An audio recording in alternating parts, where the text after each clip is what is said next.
Olá, sejam bem-vindos a mais uma videoaula de Enfermagem e Saúde Coletiva. E o nosso tema de hoje, olha que legal, princípios e diretrizes do SUS. Adoro, é uma delícia.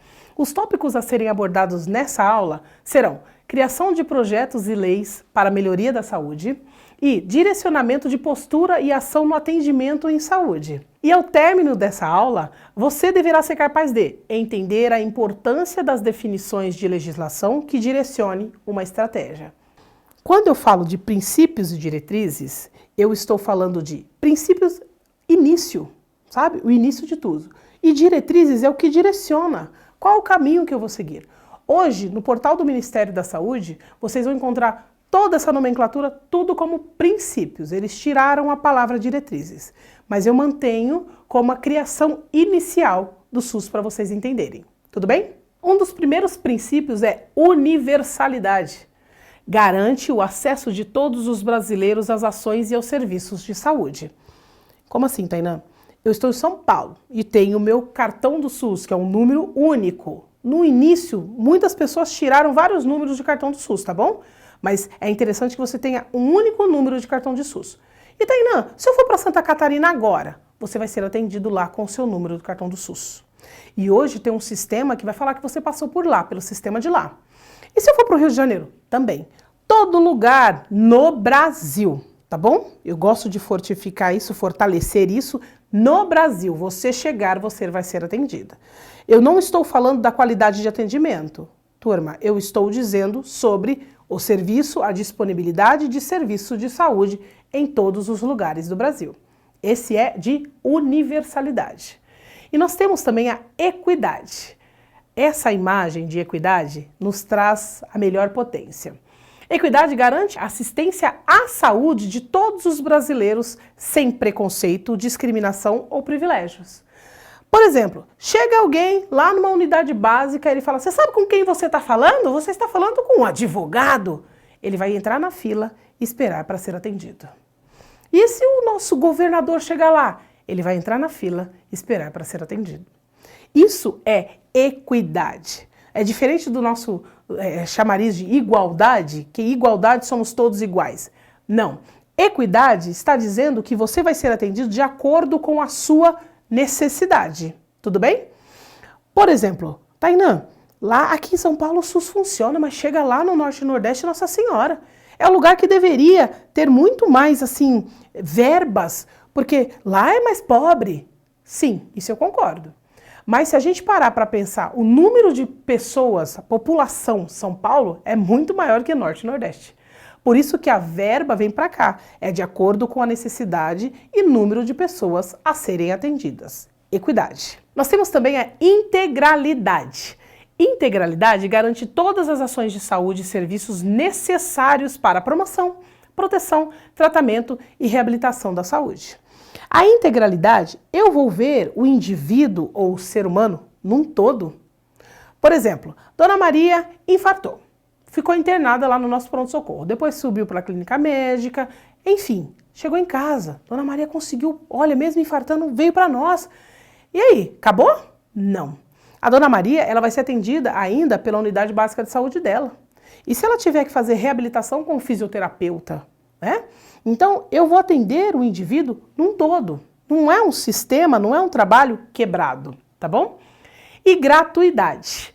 Garante que todas as ações e serviços de saúde prestados pelo poder público ou por entidades privadas contratadas sejam gratuitos, sendo proibida e ilegal a cobrança de qualquer taxa ou contribuição dos usuários do SUS. No artigo 43, na nossa legislação do 8080, lembra do NOBS e do NOAS que a gente tinha conversado na última aula?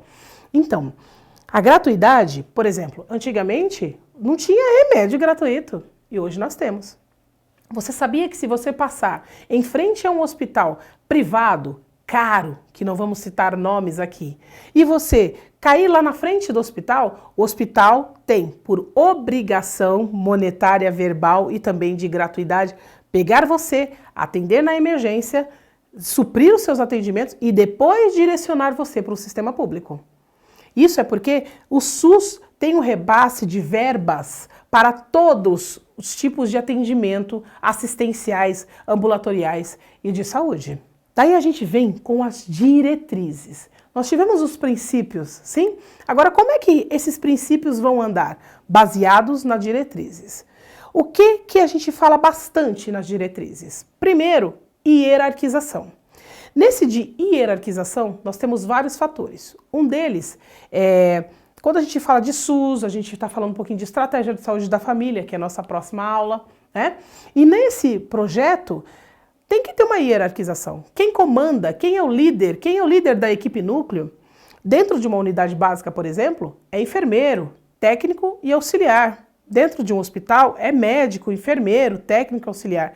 Então, cada local muda um pouquinho a hierarquia. Mas nós também temos a hierarquização das esferas do governo: federação, estado e município. Sim, o comando maior é da federação. E depois vem o estado. E depois o município. Mas a gente vai conversar um pouquinho sobre descentralização para vocês entenderem isso, tá bom? E olha que legal. Lembra da 8ª Conferência Nacional de Saúde em 1986? Foi o momento em que a comunidade falou assim: eu quero participar de tudo que está relacionado à saúde também. Poxa!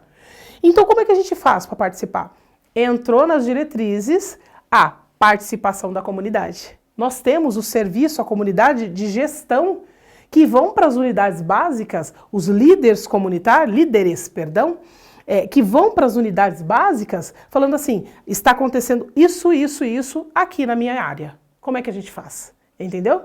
Então a gente tem a participação da comunidade, porque antes a discussão era fechada, hoje não. Vocês veem até isso em algumas discussões governamentais, a comunidade lá dentro assistindo, né? Porque pela legislação isso também entrou. E agora a gente vai falar sobre a regionalização. Olha só, eis que chegou um dia um senhor e falou assim: aqui nessa região dá para abrir o meu BS. Não, ali tem cara de UPA, ali tem cara de hospital. Não.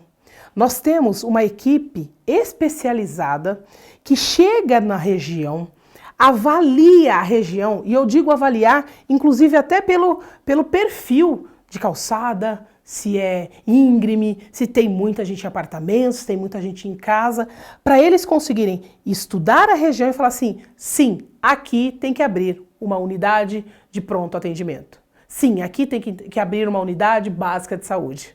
Vocês estão entendendo?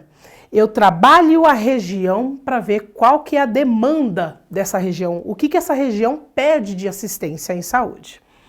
E eu tenho também a descentralização, que a gente conversou. Lembra lá de 1987 do SUDES, que o descentralizado foi para o SUS? Eita, tá indo é muita coisa. A descentralização é assim, ó. Lembra das nossas esferas do governo? Federação, estado e município? Antigamente, a federação falava assim: tenho R$100, se vira, toma. Aí, o município falou assim: gente, olha a região que a gente está, não dá para viver na saúde só com R$100. E aí ele falou assim: vamos conversar, ô estado, conversa lá com a federação para ver o que a gente pode. Eis que eles se uniram e falaram com a federação: olha, a gente precisa de pelo menos uns R$500, suposto valor, ok? De uns R$500 para sobreviver no mês. E aí o que aconteceu? A federação falou: tá ótimo, então eu vou te dar os R$500, só que você vai ter que comprovar para mim esses R$500 onde é que você gastou. É por isso que no sistema de saúde, gente, o atendimento é um pouquinho mais demorado. Porque quando você chega para ser atendido, eu tenho que abrir sua ficha. E eu tenho que lançar no sistema que eu abri sua ficha. E tudo que eu fizer com você, eu tenho que lançar no sistema o que eu fiz com você. Por isso que o pessoal fala que está demorando muito. Está demorando principalmente por conta do número de demanda. A demanda é muito grande. Então, se eu não aviso lá para a federação, lá para a União, que eu gastei tudo isso, no outro mês a instituição já não recebe mais o valor que ele pediu. Tá entendendo? Então é bom que a gente consiga justificar a importância da descentralização. A União, federação, ainda é a base, só que ela ouve, ela entende qual é o pedido e a demanda do estado ou do município, ok? Dica de hoje de leitura, olha que legal! Lá a gente tem a literatura de saúde pública. Tudo que eu falei para vocês vai estar muito mais amplificado relacionado a princípios e diretrizes do SUS. E nós temos o vídeo Drauzio Varella, né? O Dr. Drauzio Varella, ele vai falar majestosamente o que é o SUS, o que é o serviço de saúde, e vai contar algumas histórias que ele vivenciou como profissional e como pessoa, trazendo a saúde em evidência, ok? Chegamos ao final de mais uma videoaula sobre princípios e diretrizes do SUS. Eu espero que você tenha gostado. Até a próxima!